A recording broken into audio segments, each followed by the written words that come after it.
Hello everybody, welcome back to the Michael Talks Football channel. Yes, the draws are here for all UEFA competitions. The Conference League, the Europa League, and the Champions League. On the live stream today, we're going to break down each draw, see the path, and what possibly could be the final for each competition. Because, people, we got some nice draws. I mean, that Champions League draw, but we'll discuss about it. The Europa League is good, and we're obviously going to start off with the Conference League. If you're watching on replay, give me your thoughts down below. If your team is still involved in any of the UEFA competitions, of how do you like your draw? Are you liking it? Are you dreading it? Let me know your thoughts in the comments down below, and hit the like button. We should be already hitting, how many likes are we on already? We're on 17. We should be at least hitting 50 likes on the stream today. 50 likes. We better be hitting that. Subscribe to the channel if you're new around here. We're almost at 6K. Once we get to 6K, I will be having a sort of celebration for hitting 6K. It will be like a Q&A and that sort of stuff. But people, big up to everybody. Big up to Elevator. How you doing, Elevator? Big up to Sebastian. Big up to Uncle Mike. Hopefully you're doing well, Uncle Mike. Hopefully you're doing well. Big up to AD in the house. Big up to Michael Brown. Hopefully you are doing well. Big up to Hans Verst. And big up to Very Lame Pikachu. I haven't seen you in a while, Very Lame. How you doing? Hans? We'll talk about it. Oh, Pep, Cancelo, oh, there we got some good draws. But timestamps, people, don't worry, because I'm going to put timestamps. There's going to be for the Conference League, Europa League, and the Champions League. We're going to start off with the Conference League, then go to the Europa League, and then end it on the Champions. So, let's break it down. Right, this is the Europa Conference League. Obviously, the final will be played in Prague later in May or June. I think late May or early June. Let's start off with this one. Right, these are some fascinating draws in the sense that Lech Poznan versus Fiorentina, it looks like a mismatch, right? Right, people? But Lech Poznan have really surprised me in the Conference League this season. Generally, they have really surprised me with how well they have played. They absolutely destroyed Djurgården. I honestly thought Djurgården were going to put up a much better fight. Now, they got the early red. This is sort of a recap as well because I didn't do match reactions to the Conference League or Europa League last night because I just fell asleep, people. I'm not going to go. I fell asleep. I need to sleep. But Lech Poznan absolutely destroyed Djurgården. Now, I know Djurgården got the early red card in the game, but that didn't matter because Marzinski, unbelievable performance. Djurgården, I mean, Lech Poznan, there's just such a gritty team. They're not going to give up a lot of chances. So if you're a Fiorentina in this game, you have to be worried, right? One is Lech Poznan, very good defensively. They got a clinical striker in Isak, and they've shown that even away from home, they're a very good team. They don't give up a lot of goals. I think that's now, 4 straight clean sheets in the knockout stage of the Conference League for Lech Poznan. So if Fiorentina fans think this is going to be easy, they got another thing to come to them. So that is my kind of thoughts on it. If Fiorentina can just be clinical, you got the likes of Cabral, Barak, and these sort of players. If those guys can just be clinical against Lech Poznan, Fiorentina should be winning this tie. They should be. But we have seen time and time again, people, it's not played on paper. And Lech Poznan will fancy their chances. I actually got to quickly check. Where is the first leg? Okay, so the first leg is in Lech Poznan. Excuse me. Poznan got to win that game. I think if they're in a losing situation going to Fiorentina, to Florence, it's going to be tough for them. It's going to be tough for them. But very, very intrigued by that tie because it might seem like a mismatch, but Lech Poznan, they're a good team. They're a good team. Now, Ghent versus West Ham United. All I have to say about Ghent is the gift. The gift. The gift that keeps on giving. Gift Orban. People, I'm going to have to make a video about this guy. This is unreal what this guy is doing at the moment. The Super Eagle striker for Ghent. He scored the quickest hat-trick in UEFA history. Think about that. It was Salah. Now it is Gift Orban. He was playing in the Norwegian 2nd Division last year for Stabæk. And now he is scoring for fun for Ghent. This is an incredible story. Now, heading into the knockout stages, I was like, Ghent, they're not looking the greatest. But right now, they are scoring for fun, and that is all because of Gift Orban. This guy's he's unstoppable at the moment. So if you're West Ham United, yeah, you got an easy draw against AEK Larnaca. I mean, everybody knew West Ham were going to win that game. I mean, it was pretty evident. But you're going up against Ghent. Do not be surprised if Ghent win this matchup. Now, West Ham should be winning it, and now they got Skamaka back, who obviously scored against AEK Larnaca. Berrama's playing well. But West Ham, they got bigger priorities. And what that big priority is, staying in the Premier League. So Ghent can use that to their advantage and think, okay, you know what? West Ham might have an eye on Premier League, and we can take advantage and beat them. So if you're Gift Orban and if you're Kupiers, I mean, honestly, I think Ghent might have a chance here. They might really genuinely have a chance here, Ghent, and I would still lean towards West Ham United just based on they just have such a good team, right? They got Declan Rice, they got these players. I know they're not playing the greatest right now, and David Moyes is under a lot of pressure, and I mean, even Patrick Vieira got sacked before him. And Patrick Vieira is 12th in the league. Still, David Moyes has a job. I'm just kind of worried for West Ham when it comes to Ghent because I could see a shock here. I generally could see a shock. Big up to Misha. What happened, Misha? Misha, what happened? Ruben Amorim. Big up YGJS. How you doing? Hopefully you're doing well. Hope you're doing well. And wouldn't be surprised if West Ham struggles against Ghent. In the attack, Ghent is very dangerous, but I still think West Ham does it. In all honesty, West Ham should be winning this tie. But I think now with the way Ghent are playing and just the emergence of Gift Orban, bro, it's not going to be easy for West Ham. All right, let's keep on moving, people. Let's keep on moving. All right. Anderlecht and AZ Alkmaar. A battle between the Netherlands and Belgium. Anderlecht, surprised. They beat Villarreal away from home. Do you know how difficult that is? Anderlecht went away to Villarreal, and because of the addition of Slimani over the January transfer window, Anderlecht are looking a lot better. And you have to give them credit for it. They're going up against AZ Alkmaar. And I told you people about AZ Alkmaar. This side, they'll concede chances, but with Jesper Karlsson, a ridiculous goal against Lazio yet last night, and with Pavlidis, I honestly would put AZ Alkmaar as the favorites for the Conference League, which is pretty crazy to say. I think AZ Alkmaar are the favorites for the Conference League this season. They are just such an entertaining side. They're going to give up chances. They're going to concede goals. But one thing they will do is outscore you and continuously do that. I think for Anderlecht, they have been playing a little bit better. And I know their league form is not good. I think they're just solely focused now on the Conference League. This is a great opportunity for both teams. I think if AZ Alkmaar can get past Anderlecht, I think they're going to win the Conference League. I think they will. But we've seen Anderlecht. You don't underestimate this team. Very good. It's just AZ Alkmaar. I think they just have a bit too much for them. And the last tie, it is Basel going up against Nice. Now, Nice had it pretty easy against Sheriff Tiraspol. No disrespect to Sheriff Tiraspol, but Nice should have won that easily. And they did, you know, with the likes of Mofi and the emergence of, what's his name? Brahimi. So they had it easy. And I think for Basel, I mean, that was a ridiculous game against Slovan Bratislava. 2-0 down. They come back in the last minute. Goalkeeping error. They equalize it. They send it to extra time. And they win. You got to give it to Basel. Just the gritty side. They haven't been the greatest this season, but somehow they are still in this competition.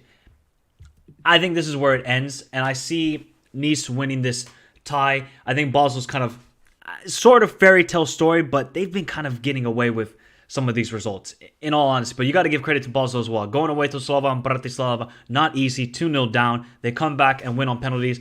But I would fancy Nice. Just they're on a good groove at the moment. And look, I think Nice and AZ Alkmaar are the favorites for the Conference League this season. Let me just show you guys the where is it? Here it is. Okay, there we go. Remember, people, if you haven't done so already, we're going to get to the Champions League and Europa League. Don't worry, people. I know everybody wants to be talking about that, but we got to give love to the Conference League because I love this competition. So, quarterfinal 1 versus quarterfinal 4. So, that would be the winner of Lech Poznan Fiorentina go up against Basel and Nice. Ooh, we could see a Fiorentina-Nice semifinal. That would be nice. And in the other semifinal, we could see an all-Belgian semifinal. Or we could see AZ Alkmaar against West Ham United. I know a lot of people will maybe... Actually, now that we know the path for the Conference League, people, I want to hear your thoughts in the chat right now. Who would you put your money now on to make the final from both sides? Do you go with Fiorentina and then maybe West Ham as the final, or do you go with maybe a surprise? Maybe go with Nice up against Ghent or Nice against AZ Alkmaar? Let me know your thoughts in the chat right now, because if I just have to give a quick prediction now, obviously when in a couple weeks time when we get to the Conference League and Europa League actual quarterfinal matchups, then I'll give my predictions of the quarterfinal matchup. But if I have to give an early thought on who I think will make the final, I would go with Fiorentina going up against AZ Alkmaar. I think that's going to be the final. I think Fiorentina they're just a cup team this year. They're in the semifinals of the Coppa Italia. They're going up against Cremonense. They've done very well recently. Now in Serie A, they're doing now much better in the Conference League. I think Fiorentina are finding their groove. And Vincenzo Italiano, we know he's a good manager. Come on, guys. Vincenzo Italiano is that guy. And I think for AZ Alkmaar, this team is just so entertaining to watch. It's such an entertaining team to watch. But let me know your thoughts. Who do you think will be making it into the final? Big up to Mo, says, balls are like Spurs, 2-0 down, but come back somehow. Yep. And Fiorentina wins against AZ Alkmaar in the final. Fiorentina Ghent, Fiorentina AZ Alkmaar. Wow, we're going with all. So again, we're going to have another... we're going to have another Italian and Dutch final in the Conference League. Because remember last year it was Roma against Feyenoord, people. This is what we're saying. We're going to do it again. And then West Ham versus Lech Poznan. Now that would be insane. I would definitely go for Lech Poznan. If Lech Poznan somehow won the Conference League, wow. And I'd say Fiorentina versus AZ Alkmaar. Hopefully AZ Alkmaar wins. And Mike, can I suggest it on the stream? Do you do bracket predictions on the UEFA website? I can't really do it with the UEFA website because it's so hard for me to scroll down with my computer. That's the reason. West Ham versus Fiorentina. I mean, that would be a great final too. Big up to Alejandro. How you doing? But I would be mad and say, yeah, you're pretty mad, Sebastian. You're pretty mad. So that is then the Conference League. Shout out to all the Conference League guys in the chat and watching on replay. Give your thoughts of the Conference League draw as we move on to the Europa League. Oh boy. We have a lot to discuss because I did not get to go live last night about the actual matches. But what a night in the Conference League. I mean, the Europa League. What a night. As long as West Ham don't win it, I'm calm. Why, you don't want West Ham winning it? To be fair, that would be... When was the last time West Ham won a trophy? In all honesty, when was the last time West Ham won a trophy? Let's be honest here. And decent draw. Okay. So the Europa League. Now it gets interesting. Let's talk about the first game. Obviously, Juventus, again, benefiting from a red card from the opposing team with Freiburg. Kind of seemed like a harsh red, but I'm just happy for Vlahovic. He finally scored. I mean, it's been like 8 games since the guy has scored. He finally scored a goal. And Juventus had it easy against Freiburg. They were always going to win it. Let's be honest here. Juventus were always going to win it. And I just think now, even Di Maria started on the bench, which is pretty crazy to me. But Juventus are going up against Sporting Clube de Portugal. Shout out to JC, one of the subscribers of the channel.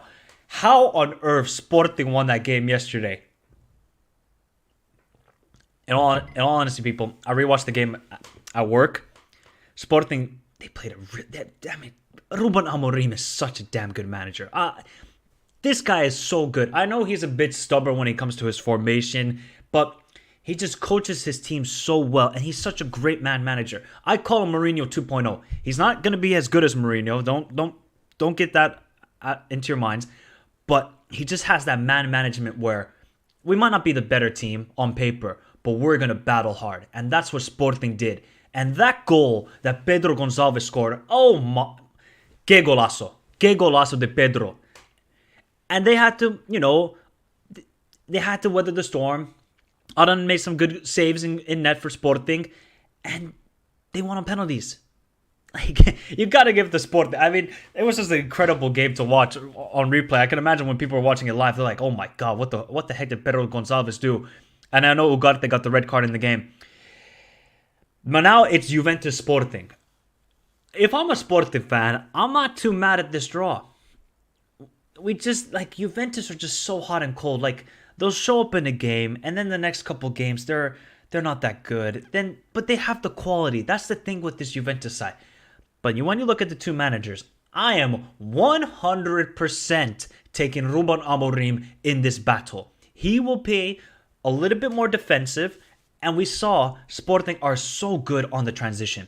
They'll get Morita back. They'll get Coates back. Even though, shout out to Diomande. The guy who they picked up from Michelin over the January transfer window. What a center back. Oh my. There's another great signing by Sporting who they got from Michelin. I think this game is really going to favor Sporting. Even though Juventus have been given the ball to the opponents and just letting, you know what, hey, you try and break us down. That's been Juventus' DNA in the last couple of weeks. But I feel like if Juventus do go push forward, because Juventus have to win this competition. I don't think they're going to get top four, even though it's still a possibility. And if those top four teams in Serie A allow Juventus to get top four, shame on them. I kind of fancy Sporting in this game. I don't know why. I just feel like they got past Arsenal. Do you understand? They went to the Emirates and won. Not they didn't win the game, but they won the tie. That is just some cojones by Sporting right there. And now they're going to host Juventus. Now, I got to quickly check who's at home first. Even though it really doesn't matter for Sporting, because in both the knockout stage, they've been away from home in both legs. They were away to Midtjylland. All right, let me quickly check it here, people. Okay, so Sporting are going to be home in the second leg. This is not going to be easy for Juventus. This is not going to be easy. I think the key for Sporting is, if you lose in Turin, lose by 1 goal. It can be 2-1, 1-0, that is fine. But then you take it back to Lisbon, and then you have to win the tie. Although we saw the last time when there was sort of a must-win scenario for Sporting, they lost to Eintracht Frankfurt in the Champions League group stage when they had the opportunity to go to the round of 16. But this is a fantastic opportunity for Sporting. And I think for Juventus as well. Like, if Juventus genuinely want to win this competition, they got a good draw in Sporting, but they cannot underestimate them. I think Sporting are a better team than Freiburg, and they're a better team than Nantes. Right? They are.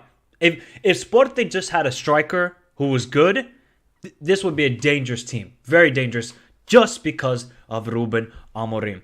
Big up to Helder, says Diomande was playing Portuguese second division 3 months ago. Yeah, for I think Sporting, the B team, right? The B team, yep.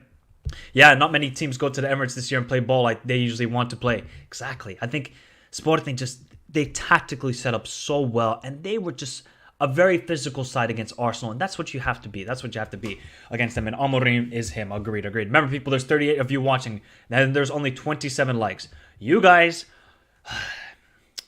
I'm disappointed. Hit the like button. We should be hitting at least 35 likes on the stream, and subscribe to the channel if you're new around here, as we're on the road to 6K. I think I said this about a couple weeks ago, that United are just going to have to eliminate all the La Liga teams. And they're going to have to do it here. They're playing Sevilla. So United are they're going to have to eliminate all of the La Liga teams here. Sevilla got lucky again. I don't care if Sevilla fans come at me. Fenerbahce threw the whole kitchen sink at them in that second half. They weathered the storm. I still do not rate Jorge Sampaoli. Even if he wins this Europa League, I do not rate this manager. I simply don't. Yes, Sevilla are a very good home team. They are still in a relegation battle this year. They're not looking like a good team. They have the odd good game at home, but it just seems when they go away, they look so fragile, Sevilla. They really do. But one thing they got going for them is they got heritage. They got the ultimate heritage in this competition. How many times have they won it? 5 or 6 times, Sevilla? They won the Europa League? They're basically just playing heritage football at the moment. But Manchester United, they are odds-on favorite to win this Europa League. This is not a jinx. This is facts. Factos. Because they are the best team. They're playing the best. You could say, are they playing the best football? Maybe. I would almost argue Feyenoord are they're like Feyenoord are a good team. Well, we're going to discuss about Feyenoord Roma. But Manchester United, I just think with the path they have, the opponents they're going to play. Now, where is the second leg? Is it going to be in Sevilla? Okay. Manchester United got to do the same thing they did to Real Betis and whoop them at Old Trafford 4-1, 3-1. Because if it's going to be a 1-goal deficit that they're up, going back to Seville, or if it's a draw, like let's say 1-1, then you got to fancy Sevilla in that second leg, because we have seen Sevilla are a good home team. When it comes to matchups, I just think United, they can cause a lot of trouble to this Sevilla side. They have clinical finishers in Rashford. Casemiro, he's going to be fresh because he's not going to play any Premier League games because obviously he's suspended for 4 games. Wow, this is a crazy stat. Sevilla have never lost the Europa League when reaching the final 8. So United are going up against all the odds. United are going up against all the odds, but I don't know if you guys, what people think in the chat right now or if you're watching on replay, but I think this is a step too far for this Sevilla side. They have a lot to worry about. They do. They got relegation battle.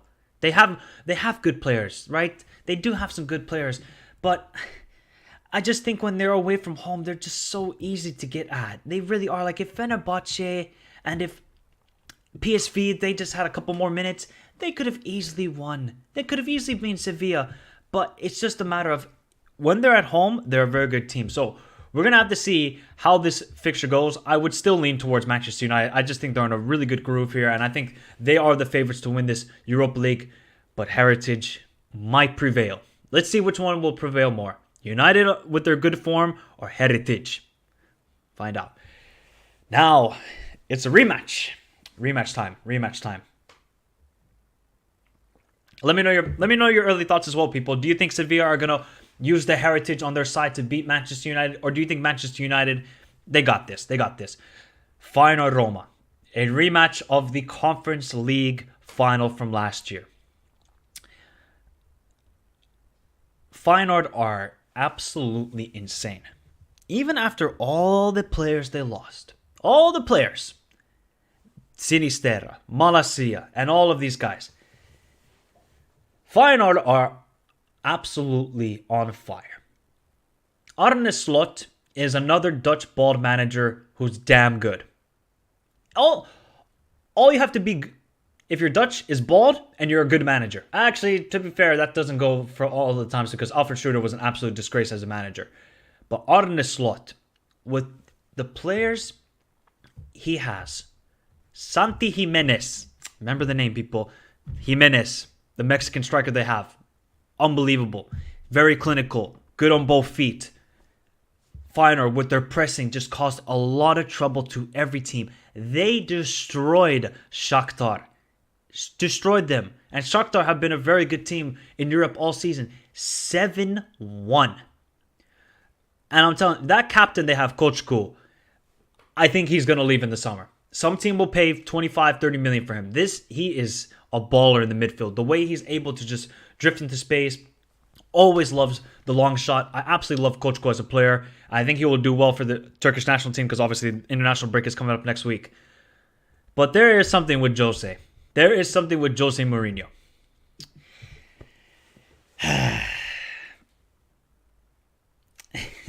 People, did you see the stats yesterday for Jose Mourinho and Roma? They had 25% ball possession.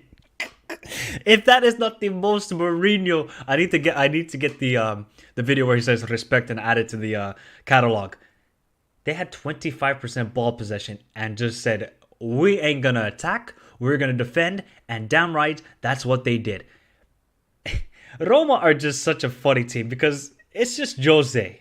And you don't bet, I said this when I was doing the prediction videos, you don't bet against Jose in knockout stages of Europe. You simply do not do it. Real Sociedad found out, RB Salzburg found out, and let's see now against Feyenoord. Remember what happened in the final last year in the Conference League? Roma took that 1-0 lead, and all they did in the second half was pretty much just defend and defend. Tammy Abraham needs to find some form. He needs to find some form. We know what's going to happen in this matchup. Feyenoord are going to dominate possession. Feyenoord are going to try and get the goals here. And Roma are just going to have to withstand that, at least in the first leg. Especially away from home, Jose and Roma are just going to be on the defense. And Jose is going to be like, you know what? We'll take a 1-0 loss. But if it gets past that, it's going to be tough. When it goes back to Roma in the second leg, I mean, that's going to be some insane atmosphere. It's going to be some insane atmosphere between these two clubs. I know there's been some trouble between the fans in the I think like 2 decades ago or something like that. So hopefully it calms down because that atmosphere at the Stadio Olimpico in the second leg, people, that's going to have to be some must-watch TV.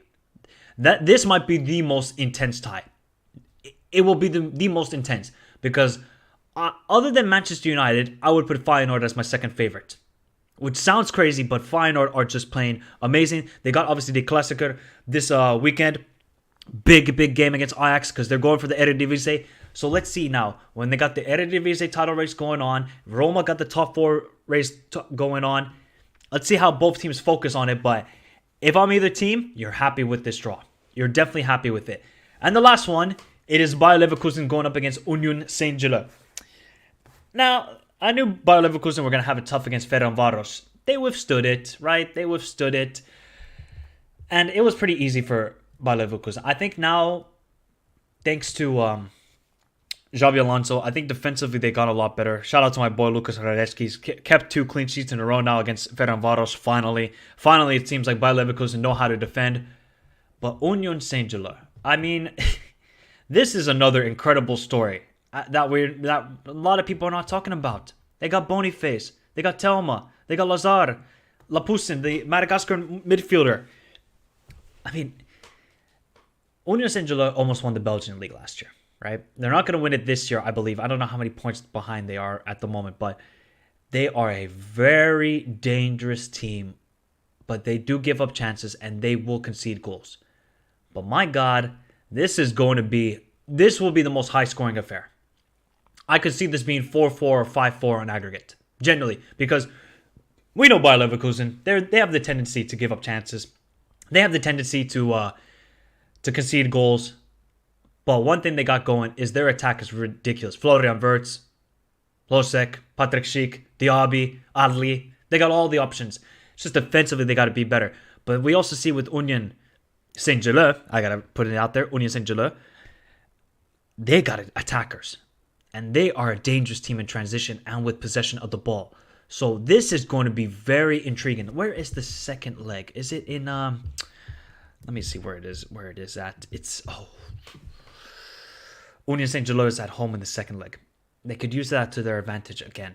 They've done it a couple times already. I think they can do it. This is going to be fascinating. I think, is this a step too far for Union?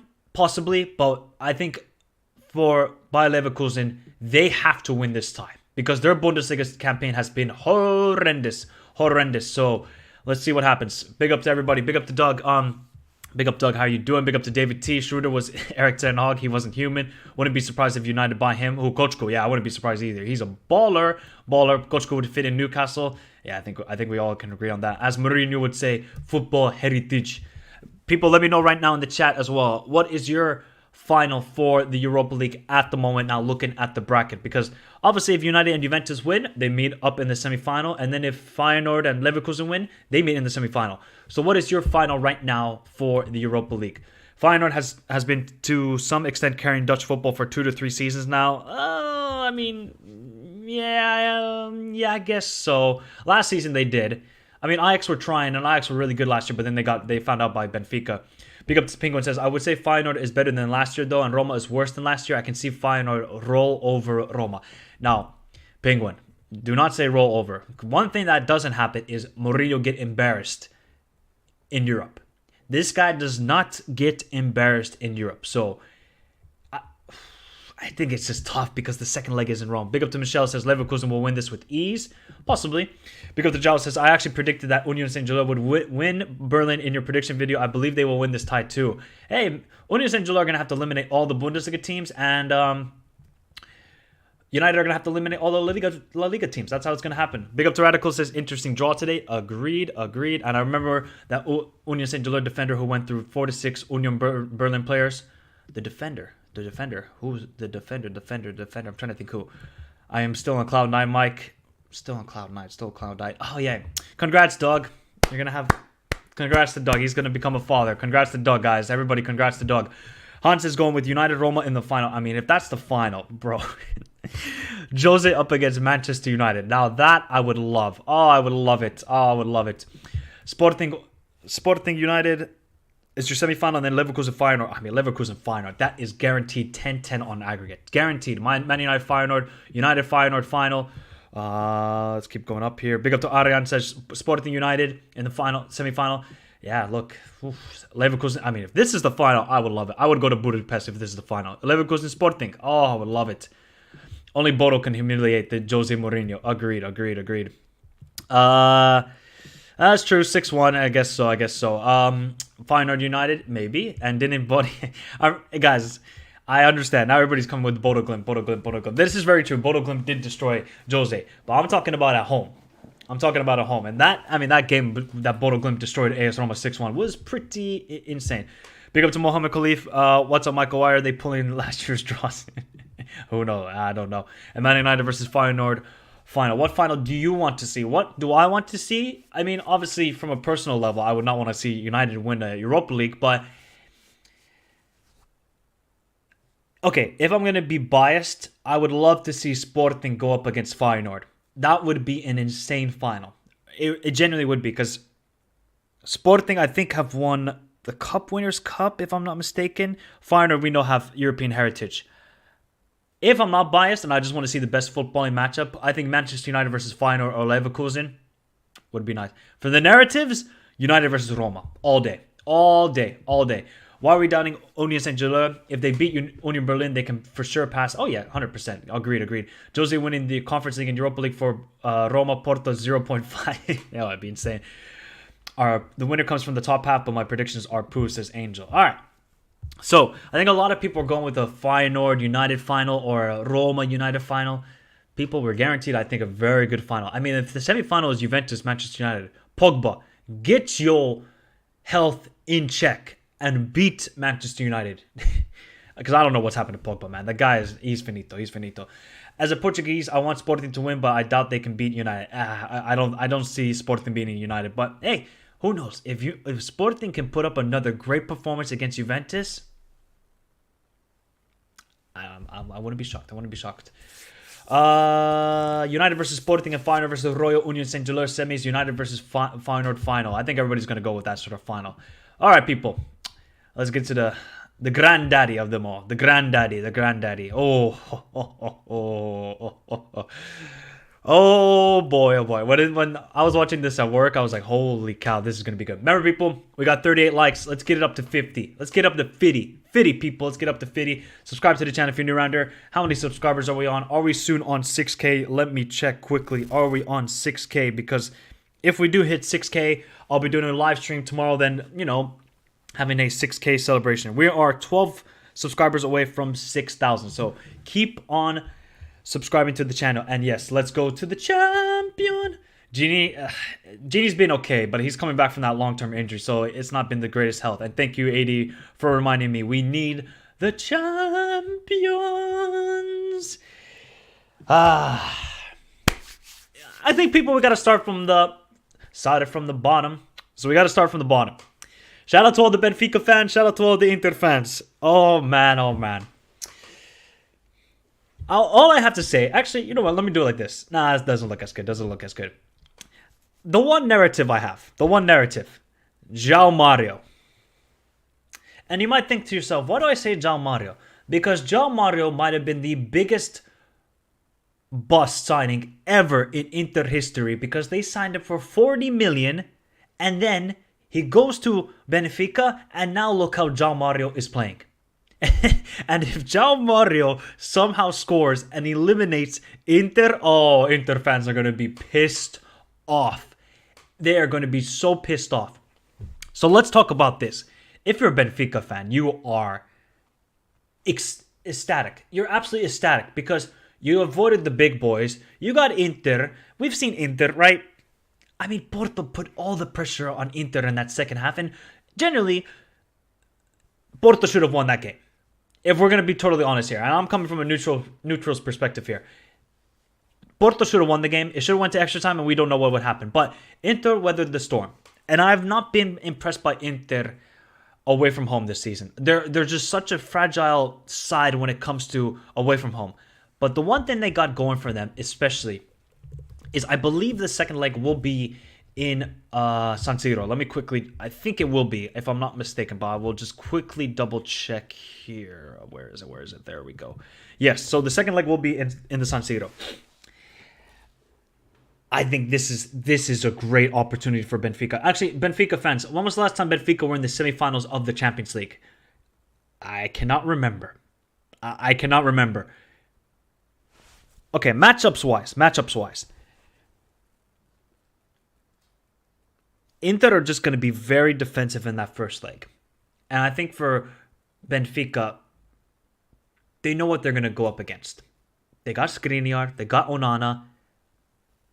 So this is the thing for Benfica. They're not going to be able to play in transition so much against this Inter side. Inter are going to be very defensive away from home, but when it goes to San Siro, we've seen Inter are a very good team. They took it to Porto and caused trouble, and Inter could have won that game 3-0. Wow, has it been 1991? Last time. Wow, this is the opportunity for Benfica. This is what their fans. We know this club have European heritage. This is the time for Benfica. If they do not make it to the semifinal now and have a genuine opportunity to make it to a final, I don't know when it's going to happen again for Benfica. And this is not me hating or anything like it, but we have seen this Benfica side are playing amazing this season. This is the chance. You have to take it if you are Benfica. Roger Smith, João Mario, Rafa Silva, Gonçalo Ramos, Grimaldo. Shout out to Grimaldo. Hopefully he gets a new contract with Benfica and he stays there, because if he's a free agent, every team in Europe should be going for Grimaldo. I don't see a lot of praise being given to Grimaldo. When it comes to how Inter should approach this, just take the draw, take that 0-0, and go back to the San Siro. And if you're Benfica, you gotta take the game. You have to press Inter up the pitch in Lisbon, get that 2-0 win, and then go to the San Siro and be like, hey, we are good defensively. We got Silva, we got Otamendi, we got Vlasidomis. We're good. You try and break us down. And I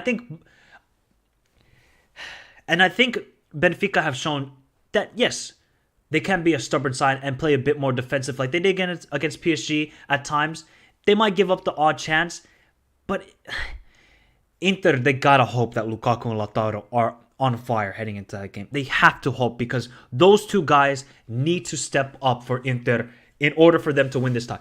In all honesty, I think Benfica are going to win this. Now, it can change depending on injuries, and let's see if,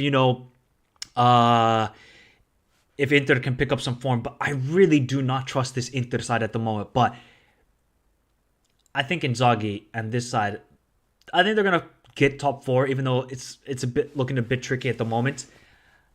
I think when it comes to the Champions League, these guys step up their performances, but they cannot be so defensive against this Benfica side. It's okay against Porto, because Porto, they didn't really get Taremi involved. I think if they can nullify Gonçalo Ramos and just say, hey, João Mario, you try and beat us, the former Inter player, you try and beat us. I just don't see it for Inter. But I think if you ask both sets of fans which team they would want in the draw, they would both say each other. They would say Benfica, we would love Inter, and Inter would say we would love Benfica or AC Milan. Now, I think Benfica got this. Let me know your thoughts, people. Who's the favorites right now, Benfica or Inter? Or can Inter just do a defensive masterclass with Inzaghi, with Skriniar, with Onana, and get that first leg? Let's see what happens here. Big up to Mr. Challenge says, who's going to tell this guy that Benfica has no UCL away losses since October 2021? Really?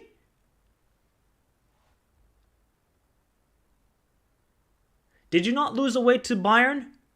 Is that the last one? Wow. Wow. Like you thought Barcelona weren't going to beat us, right? Keep doubting us. Hey. See, I knew this was going to happen from Inter fans, and they would look a bit bitter. You cannot be so defensive. I think at the San Siro, if it's 0-0, you're going to lean towards Inter winning that second leg at the San Siro. This is why it's key for Benfica. You have to... I know people are going to say, oh, look at Benfica's away record. At the San Siro, Champions League night, quarterfinal, that is going to be very, very difficult for this Benfica team. It is. I think this is a 50-50 matchup. I don't know what people think. If you want to give your percentage on, okay, maybe 55 for Benfica or 55 for Inter because the second leg being in San Siro, have your pick. But I'm leaning towards Benfica at the moment. But anything can change. Anything can change. What was the last one? Was one opportunity in 30 years to reach this? It's now. Exactly. This is the time for Benfica. You need to make this semifinal. Because I don't know when it's going to happen again for this team. And that's not me hating on Benfica. I just think you have a great opportunity here. You went up against Club Brugge, and now you're going up against Inter. And Inter are such a hot and cold team. This is the time for Benfica to bring back the club to where they should be. And that is going to the Champions League semifinals and possibly making it to a Champions League final. That is Unreal. Champions is always 50-50. Oh, 100% Alexander. It's always 50-50, no doubt about it. The other match in this, or other tie in this path B, we'll say, is an all Serie A encounter. Milan up against Napoli. I know a lot of people would be like, Napoli, they're going to destroy Milan. This is going to be an absolute breeze. Forget about it. Might as well put Napoli already in the semifinal. I always see when these matchups where if it's two teams from the same league, it's very difficult. It's any sort of form, it goes out of the way. I think Milan, they can cause trouble to Napoli. I think because if I'm not mistaken, and people can correct me, I think 2nd of April is Napoli versus Milan. I think it is, and it's in Naples, the game. So that's going to be a good benchmark to see how both teams are going to approach against each other. Milan in the last couple of weeks have been defensively much better. I think they're good. I know they lost to Fiorentina and they lost 2-1. I think they had their eye on the second leg against Spurs. But with Malik Thiaw, with Tomori, with Kalulu, and switching to this 5-in-the-back formation, I think it's looking a lot better for Milan. I think they look a lot more defensively sound. It's just, attacking-wise, they don't look as much of a threat. They got to get Rafael Leao much more involved. I know maybe sometimes he's not really engaged in the game, but he needs to be that difference maker for Milan. They're not going to keep 2 clean sheets against this Napoli side. I'm sorry, they're not going to keep 2 clean sheets like they did against Spurs. So the key for Milan is you have to win this on San Siro. If you're going away, because the second leg being in Naples, with that atmosphere, oh man, it could be tough for Napoli. Guys, we talked about Benfica having an opportunity. People, this is Napoli's chance. This is Napoli's time. Napoli have a golden opportunity to make it to a Champions League final. I don't think people realize it. This is the first time Napoli have ever been in the quarterfinals of the Champions League. And when you look at this path they have to make it to a final, if you're a Napoli fan, you're like, thank you. They have to use this now. They've won. I agree. Scudetto, it's finito. Adios. Who cares about the Scudetto? You've won it for the first time since 89-90. Right now, with this Champions League path, Napoli got to be like this, right? They got to be like this. They're like, this is the big boy time. And we can be a part of that. We can enter the dining room where the big clubs are eating at. And that could be Napoli right now. They have to take this opportunity as well. Similar to Benfica, this is now Napoli's time. You're going up against a team who you're familiar with in Milan. Yes, Milan aren't playing the greatest. But Milan, on these Champions League nights, raise their game. And Napoli need to understand that. That San Siro crowd for that quarterfinal in the first leg is going to be electric. Absolutely electric. All the crazy tifos, choreography, it's going to be amazing to watch. When it comes to matchups, Milan in the midfield have to control the game. You cannot allow Zielinski, Lobotka, and Anguissa to run the show. And also, Kalulu against Kivica, that is another matchup to watch out for. Because we know Tomori did very well against Harry Kane. We see with Victor Osimhen, this guy is unreal at the moment and cannot be stopped. So if you're Tomori, if you're Malik Thiaw and Kalulu, you're going to have to be, even more better than what you were against Spurs. Even more better. I think the best thing for Milan is that they got, if Tatu Rosano was in goal, forget about it. I'm sorry, forget about it. The guy is a terrible goalkeeper. Matt can be in goal against, Matt can be a better goalkeeper than Tatu Rosano. I genuinely don't know how this guy's a goalkeeper, right? He couldn't even catch NFL field goals. That's how bad he is. But with Mike Maignan, we see how much of an excellent goalkeeper he is. And he can shut down Napoli just by himself. We saw what Courtois did in the Champions League final last year. You don't think Maignan can do that? Of course they can. I think this is going to be a lot closer than people think. I would still go with Napoli. People, let me know your thoughts. Are you leaning towards Napoli just because of the second leg being in Naples, or do you think Milan, they're raising their game? I know they haven't looked the greatest. I don't think this Milan. I don't. In all honesty, I think the Milan clubs are the weakest teams in the quarterfinals. That's just my honest opinion. They have not been looking good. It's just Pioli. I think even Pioli talked about it. We got heritage. We got the history. We got history in Europe. They got to use that mindset. They got to use that mindset to their advantage. Big up to YG says, in my opinion, we didn't try to go at Milan's defense even when Mike wasn't there. Conte in Europe for you, shaking my head. Yeah, look, Conte's a disgrace. We know Conte's a disgrace. Hey, big up Chelsea perspective. Hope you're doing well. You have to teach me how to pronounce these names. Hey, it's Victor Osimhen, Kivica Kvaratskhelia, Politano, Mike Magnan. It's all good. Big up to Giannis says, I think also that people take it as a given that Napoli will dispatch Milan. I think that the fact that Milan are familiar with Napoli gives them a chance. Still, Napoli are definitely favorites. This is 100% true, right? Napoli will be favorites, but it's the mere fact they're from the same league. They're familiar with each other. And you don't think Pioli's watching every single Napoli game and thinking to himself, if we get them again, and obviously they're going to be playing against each other in a couple weeks, I'm going to be much more prepared. That's why I'm so fascinated to see how that game is going to go in Naples on, I think it's April 2nd. Correct me if I'm wrong, people. I believe it's on April 2nd. So I don't think this is going to be any cakewalk whatsoever for Napoli. Even though they have been amazing all season, we have given them so much praise. Milan, on these European nights, raise their game. It's just, can Giroud, he's been woeful in 2023 in my opinion. He's got to step up against those two center backs for Napoli, Rahmani and Kim Min-jae. It's going to be awesome. It's going to be awesome. Big up to Bupender says, guys, if we somehow get a Milan, and I know people will be like, oh my God, it's a disgrace. How can these Milan clubs, they look so bad, make it to a semifinal? I don't care. If it's a Milan derby in the semifinal of the Champions League, that is something that you can use if you're Inter or a Milan fan against the rivals for decades. For decades. Look at what River and Boca fans do to each other. Inter, all River have to do is cuss out Boca and say, we beat you 3-1 in the Copa Libertadores final. If it's a Milan derby in the semi-final of a Champions League, oh man. Yes, and we'll talk about this as well, Pedro. Just the fact that we will have one finalist, we're going to talk about this as well. We're going to talk about this. Remember, people, have you done so already? Hit the like button. We got 47 likes. Big up to everybody who's tuning in. Subscribe to the channel if you are new around here. Give your thoughts in the chat and all that good stuff. As we continue with, now we go to Path A. Oh, this is, people. I need a video. This is how I feel right now. I mean, right? This is going to be insane.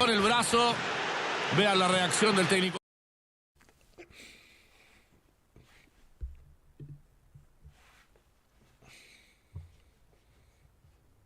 Cancelo, Leroy Sané, Pep,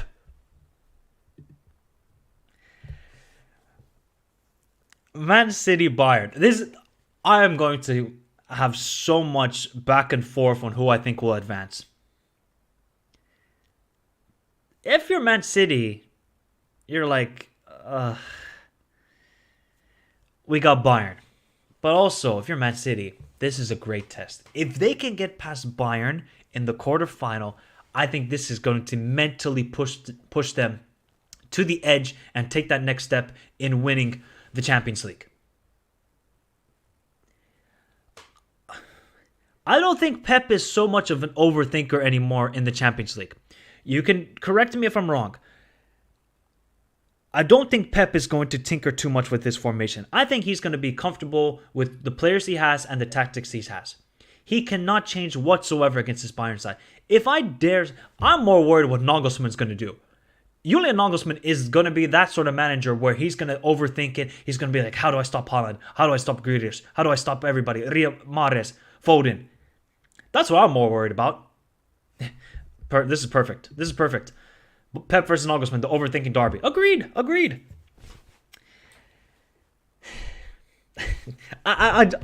This is going to be Fuji ball, people. This is going to be Fuji ball. Bayern have not conceded anybody else except for Victoria Plzen in the Champions League. Let me repeat that. Bayern Munich have not conceded to any other opponent except for Victoria Plzen. I saw Victoria Plzen play in the qualifying rounds here in Finland. Barca couldn't score, Inter couldn't score, PSG couldn't score, and we know what sort of names those clubs have. They could not score against this Bayern defense. But Upamecano and De Ligt have a Norwegian kebab pizza merchant ready to devour them in Erling Braut Haaland. How? I know Nagelsmann. We know what Nagelsmann's going to do. He is just going to overthink it, and overthink it.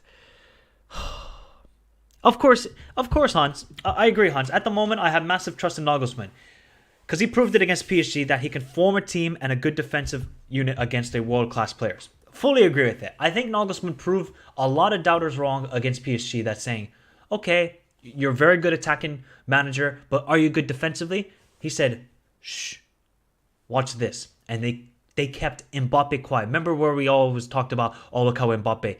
Clearly, Nagelsmann had tactically knew how to set up in that game and nullified Mbappe. Now he's got to worry about, how do I nullify KDB? How do I nullify Haaland? That's going to be the key thing here. But also, when we think about Bayern's attack, I love Choupo-Moting. I will defend him as much as I can. He cannot play in this game.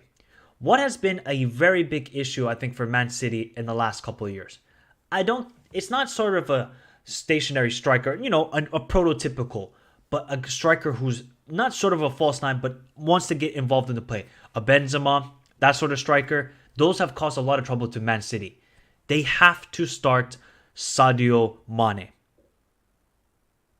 And Sadio Mane has always been a guy who's been a thorn to Manchester City. Sadio Mane needs to be fit, needs to find some form, and needs to start against Manchester City. I honestly think that Nagelsmann will concede a lot of possession away from home, and I think this is another key thing to think about, people. The second leg is going to be in Munich. When was the last time Manchester City, up against a big team in Europe, won the second leg away from home? When was the last time, people? They lost to Monaco. They lost to Real Madrid twice. Genuinely, I don't know when was the last time Man City won away from home in the second leg against a big team. Of course, they're going to be Sporting and all these teams. That I don't care. This is also a great matchup. Alphonso Davies, Kyle Walker. Ooh, Real 2020. Yeah, I guess so. Yeah, that's a good point. Yeah, that's a good point. Yeah, that's a good point, Dune. This is going to be a great game. I don't know how this is going to really go down here. This is so 50-50. This is 50-50 right here. I could understand why people would go with Man City because they're looking good. They got Erling Haaland.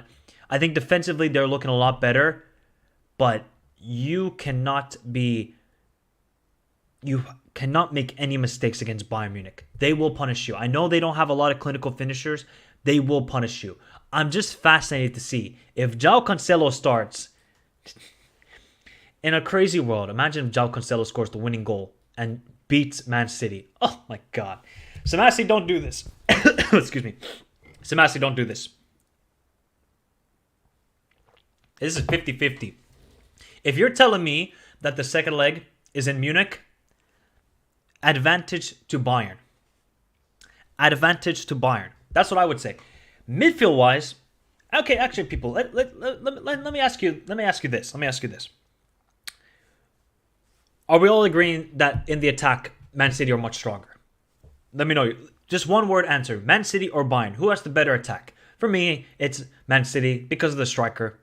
I don't think I need to explain. You guys give your thoughts in the chat right now. Man City or Bayern? Who has the better attack? Midfield, I am going to go with... They got Rodri, Bernardo Silva, KDB. But then you look at Bayern, they got Jamal Musiala, they got Goretzka, Kimmich. Oh my God, the battle between Kimmich and KDB. Oh, it's going to be good. So who has the better midfield? slightly, I would go with Bayern. I would slightly go with Bayern.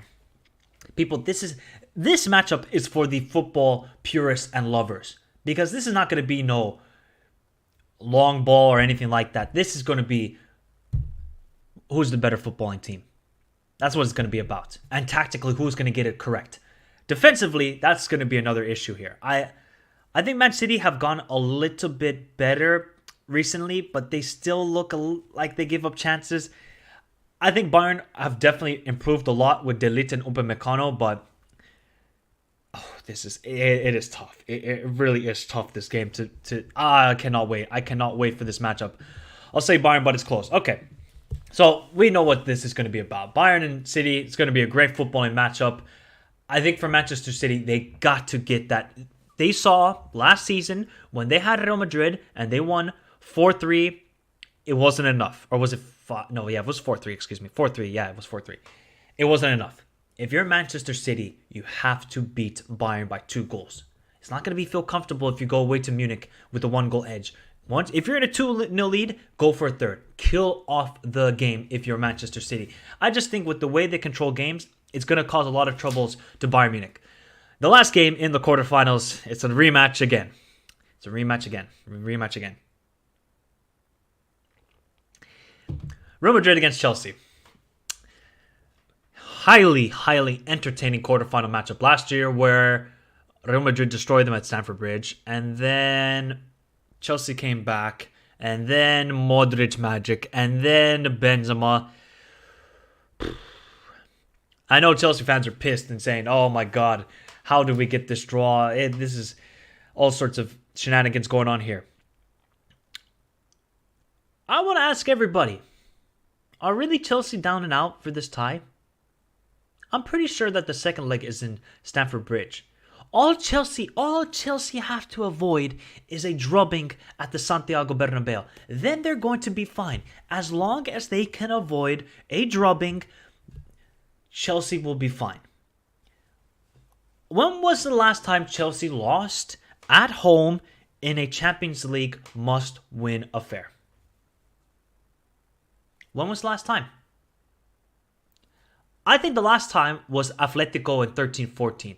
I could be wrong with that. No, sorry. Yeah, Atletico 13-14. Or it could have been PSG. So, people, remind me, when was the last time Chelsea lost at home in the second leg? In a Champions League night?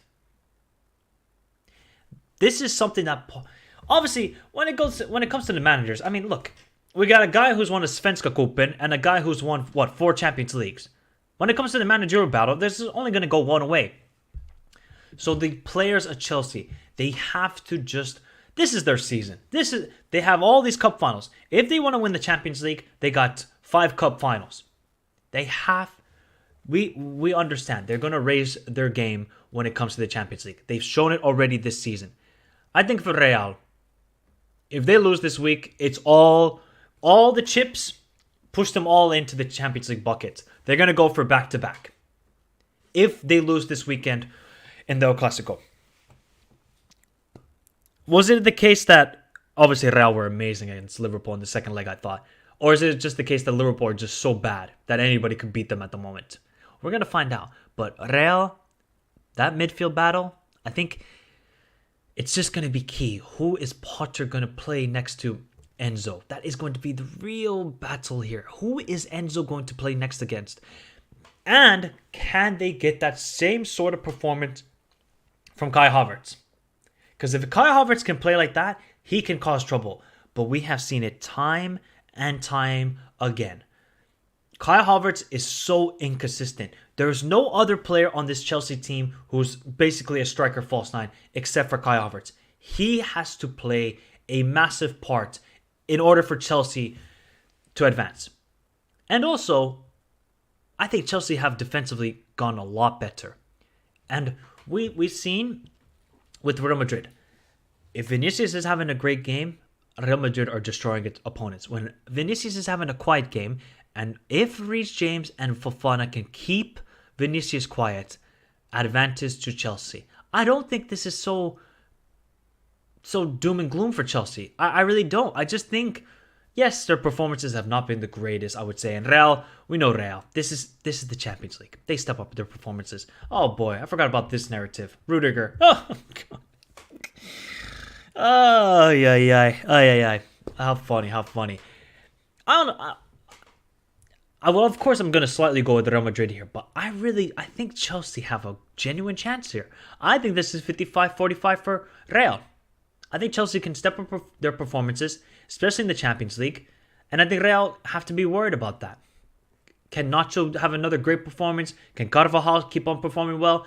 I think just that midfield battle. I think if Real can dominate that, they're going to win. We'll see what happens here. And Conte back, RJ, I see Chelsea win. Look, no Timo, no party. Oh boy, no Timo, no party. So, now that we know the quarterfinal matchups, who do you think is going to be in the semifinals? Let me know your semifinal matchups right now. What is your semifinals matchup in the Champions? Let me know your semifinal matchups. Big up the Samuel says, I may be hurt in the future, but this Benfica team is making me dream. Oh man, he's going. You gotta dream, Samuel. You gotta dream.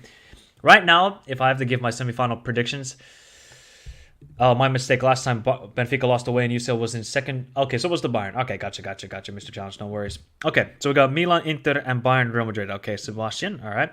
Hans is going Real versus Bayern and Napoli, Benfica. Now, this is exactly my early prediction. This is my early prediction. I think it will be Real versus Bayern Munich. Although, I don't know why. I feel like Man City are just going to raise their game somehow.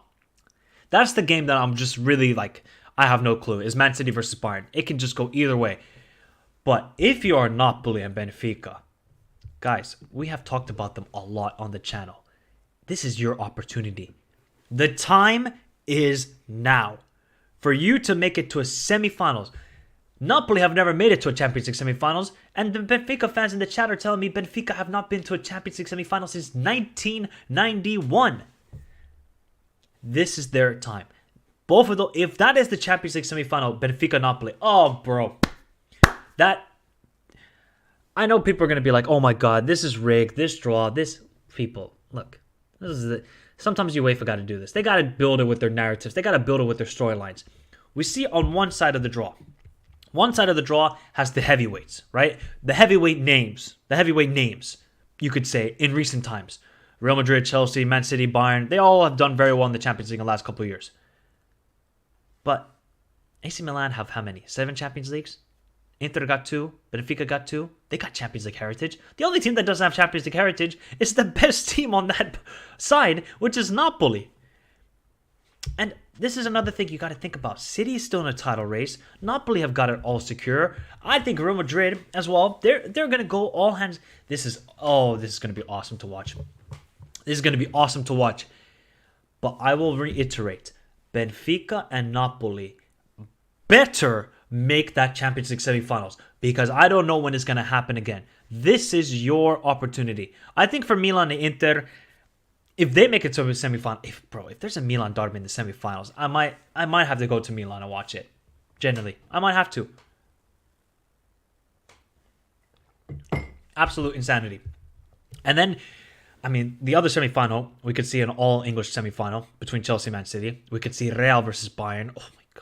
Oh, we could see Real against Man City. Oh, we could see Bayern against Chelsea. I think we are really set up here for one of the great Champions League campaigns. I think we're either going to get a surprise winner, which could be a Napoli, a Benfica, Inter, Milan. Nobody predicted these teams.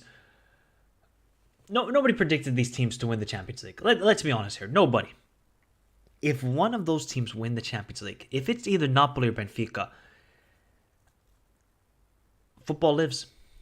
And that, I think if Napoli or Benfica win the Champions League, it clearly shows you it ain't about the money. It's about good recruitment, having a good squad continuity, and having the right tactics. And I hope, this is just my opinion, right? Look, I'm a football purist. I watch freaking games here in Finland. I watch some terrible football. I follow the Conference League. That's why I do Conference League predictions. Seeing a team like Napoli or Benfica win the Champions League. Now remember, people, Benfica are cursed. They should not be winning the Champions League until the year 2066, I believe, or somewhere around then. If Benfica are able to win the Champions League and break the curse, they might be the ultimate Champions League winners. And if Napoli somehow win the Scudetto and the Champions League in the same season, they're going to be such a legendary team.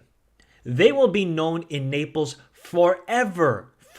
Might as well just build their statues already. You don't even need to wait 20 years. Build the statues already for Spalletti, Kivice, and all of these guys. But also, if one of Milan or Inter make the Champions League final, it's craziness. It's craziness. So, right now, you guys gave your semi-final predictions. I want to see what is your Champions League final right now. What is your Champions League final for right now? Big Ups Uncle Mike says, all eyes are on Real and City, and Napoli will snipe them. If it's a Real versus Napoli final, I'm sorry, it's only going to be one winner. And it's Real. It's Real. It's Real. Oh, Radical. Just search on YouTube. There's a lot of good... it's a very long story, so you have to I can't break it down here. But you have to watch YouTube videos. It's such a fascinating story. Such a fascinating story about the whole situation. 2062. So it can't be until 2062 Benfica can win it. Milan, Bayern, Real Madrid, Napoli, Bayern, Napoli. I mean, honestly, if one of these two are the final, that's going to be a great footballing matchup. Imagine the Bayern winning it, considering their run from the group stage would be kind of mad. Yeah.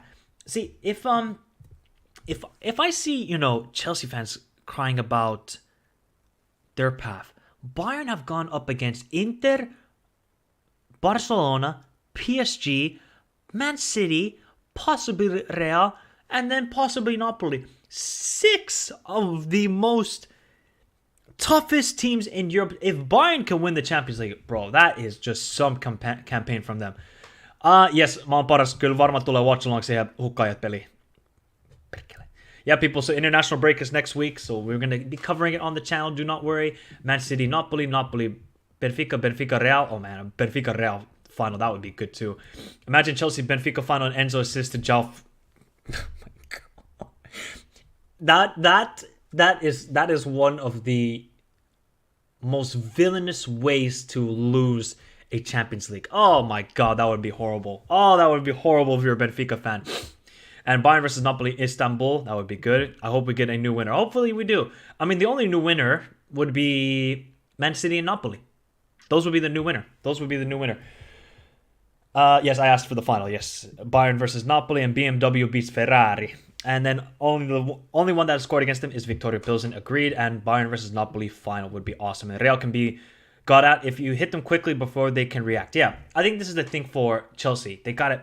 Quick counterattacks. And I think they have that sort of players to do it. João Felix, Raheem Sterling, Mudryk, if he can find some form. I think Chelsea have the personnel to cause Real trouble. I don't think it's doom and gloom. I really don't. Even though I would slightly go with Real to win the tie. But people, oh man, that's the worst timeline. Oh man, imagine somehow that it's a Chelsea-Benfica final. Enzo assists to João Felix. Does João Felix then celebrate? I don't think he would. I honestly don't think he would. Pitkä saikka Hukkajat watch along. Älä muuta sano. Toivotaan se on hyvä watch along. Yeah, I think we're set up here for good quarterfinals in all the UEFA competitions. Honestly. Actually, last question before we head out of here, and big up to everybody. We have hit 59 likes. Let's get up to 70 people. Let's get up to 70. Remember to subscribe to the channel if you're new around here. Let me see. Have we hit 6K subscribers while I have been live? Let me quickly check that. We have hit 6K subscribers. Boom. Give me a second, people. Boom, boom, boom. Let's see here. Oh, we're 11 away. So if you haven't subscribed, do so right now.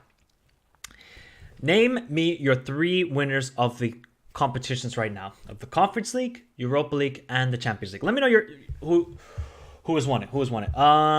Michael, will you be covering El Clasico at the weekend? Yeah, I'll do a match reaction to the game. I'll be doing a match reaction. Possibly there will be a watch along for Feyenoord Ajax because it is a massive game this week. Maybe Real would unexpectedly win against that would be hilarious. Agreed. They're in a better position to beat Madrid than last year. Who? Chelsea. I think Chelsea are. I think Chelsea can rest a lot of players heading into that Champions League tie and be fully prepared for that game. That's what I think here. I think that's what they're going to go for. Bayern United, Fiorentina. Ooh, I like it. West Ham, Roma, Feyenoord. Ah, man, a lot of people are going for Napoli. Guys, if Napoli somehow win the Champions League, this is a season for the ages for this club. At least maybe we get a Serie A team in the Champions League final. After this league has been getting ridiculed and dissed and Farmers League, Old Man League, and if they could get a finalist in the Europa League, the Conference League, and the Champions League. This could be the Serie A year. This could be the re-emergence of the Serie A. AZ Alkmaar, Juventus, Napoli, AZ Alkmaar, Manchester United. Yeah, I think United are going to be. I think United for me are the favorites for the Europa League. They definitely are. Real Madrid, United, and Fiorentina. Napoli, United, AZ Alkmaar. I'm a Disney merchant. So am I, YG. Come on, man. We're all Disney merchants here. Come on. Let's keep it real. I'm a Disney merchant. I want to see the unbelievable stories. So if I'm going to go with the unbelievable stories, I'm going to go with Napoli winning the Champions League. I'm going to go with Royal Union Saint-Gilloise winning the Europa League. And then I would go with AZ Alkmaar or Lech Poznan winning the Conference League. That's my Disney merchant story. Let's see. Hopefully it happens. Hopefully it will happen. Now, if this happens and Juventus finally can win a European final, because, man, it has been 17, 15, 03, 99? Yeah, 99 Champions League final. If Juventus lose another European final, bro, give up. Don't even make a European final anymore. It takes so much effort. Napoli, United, Nice, and then West Ham, Roma, and Bayern. I mean, if Roma can win the Europa League, Jose Mourinho, his status. Oh, his status. Imagine Inter reaching the final. That would be crazy too. Napoli to win before Juventus, that would be, bro, it calls for this video. If this is the case, calls for this video. That is blasphemous. Yep. All right, last couple of comments before I head out. Napoli, it will be one off season for them as the bigger European teams are circulating for some of their best players. If not their coach, money talks in football. And this is why, Michael, if somehow Napoli can win the Champions League alongside their Scudetto, this is the season for, the ages. Obviously, this is not Leicester City level, but they didn't spend a shit ton of money during the summer transfer window. They signed guys like Kim Min-jae and Kivicha from Fenerbahce and Dinamo Batumi, and now they're going to be possibly winning the Champions League. This is unbelievable. This is a story for decades. In Naples, it's going to be a story for centuries, right? If they have that whole mural for Diego Maradona, who obviously brought them so much success, imagine what these players are going to get. Imagine what Spalletti is going to get. Unbelievable. If Benfica don't win it, obviously I would prefer Napoli to win, tired of Real Madrid. If Napoli win the Champions League ahead of Man City, that would be very crazy. That would be crazy. Imagine if Napoli win the Champions League before Man City and PSG and Arsenal and Tottenham. That'd be craziness. All right, everybody. So, weekend plans. Tomorrow there may be a video. Although if we do hit 6K subscribers tomorrow, then I will do a live 6K celebration sort of stream with all you beautiful people. And then Sunday, there may be then an Ajax Feyenoord watch along, and then the live match reaction to the El Clasico. Ooh, cannot wait for the El Clasico. Ooh, should be a good game. But if you haven't done so already, hit the like button, subscribe to the channel if you are new around here. I'll put the timestamps for it so you guys can go back and watch the Conference League, Europa League, and the Champions League at the beginning, the reactions to the draw. If you have any further thoughts, let me know in the comments down below. Have a beautiful day. Stay safe in this crazy world. And man, European football, the competitions, is going to be fun.